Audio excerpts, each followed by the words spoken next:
The Lord be with you. And with your spirit. A reading from the Holy Gospel according to Luke. Glory to you, O Lord. Jesus said to his disciples, "Thus it is written that the Christ would suffer and rise from the dead on the third day, and that repentance for the forgiveness of sins would be preached in his name to all the nations, beginning from Jerusalem. You are witnesses of these things, and behold, I am sending the promise of my Father upon you. But stay in the city until you are clothed with power from on high." And then he led them out as far as Bethany, raised his hands, and blessed them. And he blessed them, he parted from them, and was taken up to heaven. They did him homage, and they returned to Jerusalem with great joy, and they were continually in the temple praising God. My dear sisters and brothers, the good news of our salvation. Praise to you, Lord Jesus Christ. Once again, a blessed morning po sa inyong lahat. Pakigreet po natin yung mga katabi natin, good morning.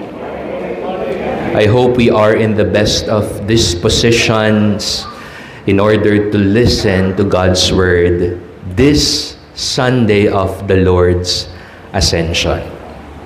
Recent weeks po, mga 2 weeks ago, siguro po tayong Katoliko dito sa Pampanga aware, we saw face-to-face or online the clergy reshuffling in the Archdiocese.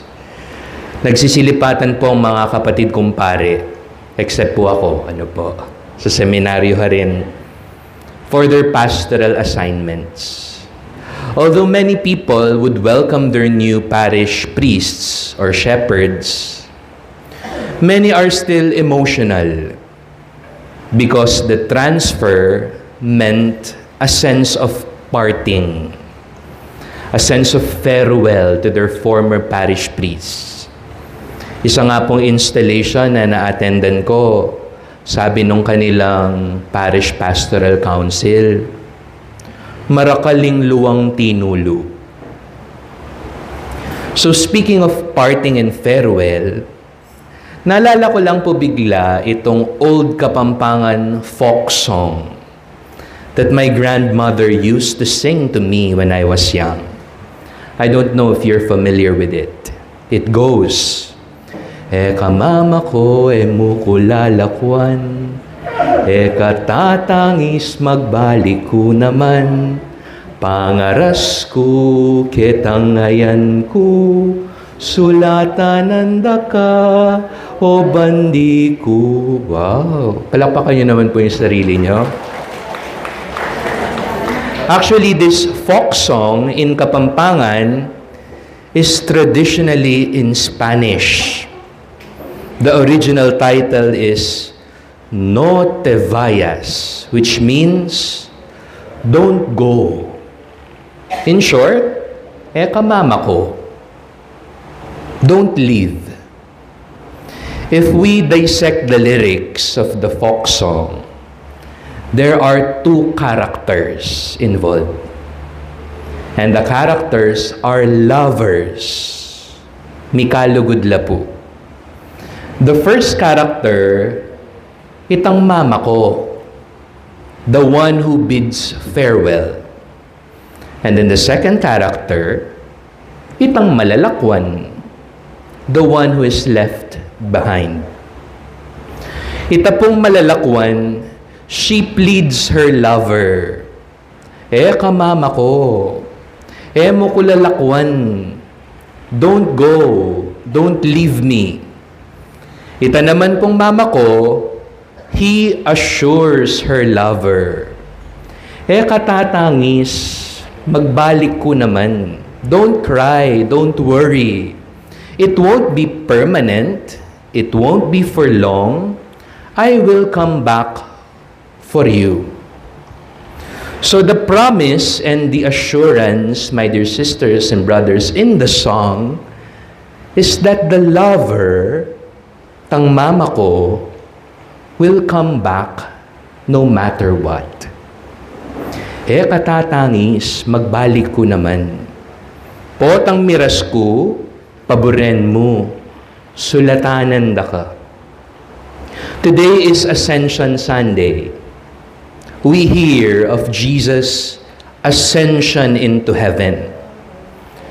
The Gospel says, the Lord, Jesus, was taken up into heaven, and He took place at the right hand of God. In short, Mama Koya po. Me Koya papunta king banwa. That's why in the recent Sundays, we hear His farewell discourses. Ang kanyang mga huling habilin para sa kanyang mga alagad, the disciples. With this farewell, I do believe that the disciples were also sad. Manangis sila naman. Why? Because Jesus was their leader. He was the compass who guided their life and their mission. And now, He was bidding farewell to them. But you know, my dear sisters and brothers, our Lord Jesus did not leave His disciples, did not leave all of us for nothing. As Jesus leaves for heaven, He also left us with an assurance and a promise. Hindi lang po tayo iniwan sa ere na parang wala na lang. Ngunit sa kanyang paglisan, meron po siyang iniwang isang pangako. And what's that? That He will come back again. Amen? Kayo tatangis, magbalik ko naman. Di po ba we say this in Mass with the old formula, Christ has died, Christ is risen. What's the last statement? Christ will come again. He will come back again for us. Magbalik yan naman. And when He does come back, He will make sure that He will bring us to heaven with Him. Amen. So this is the reassuring consolation for all of us, my dear sisters and brothers, this Sunday of the Lord's Ascension. It will not be only Christ who will rise upward to heaven, but through His ascension, Christ opens wide the doors of heaven for all of us. He assures us that we can also follow Him there.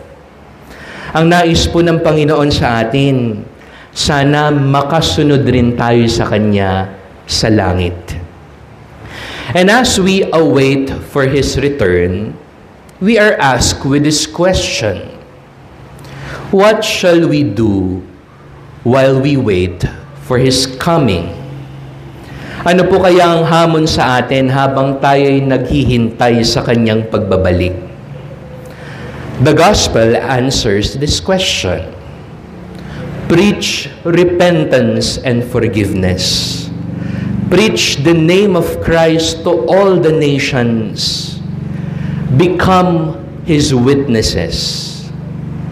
Ipahayag daw po ang pagbabalik loob, ang kapatawaran. Ipahayag daw ho ang pangalan ng Panginoon sa lahat ng tao. Be witnesses, maging tagapagpatotoo. In short, if we are to summarize the mission, while we wait, our mission is to tell the world of God's love. Amen? To tell the world of Jesus' love for all. Gusto mong maging banal? tinuro na ho ni Jesus kung papaano. Di lang niya tinuro, ipinakita pa niya sa buhay niya. The challenge now is to do the same. Isabuhay at ipakita ho ito.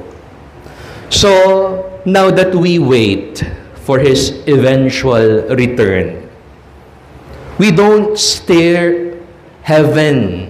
We don't stare heaven and wait inactively.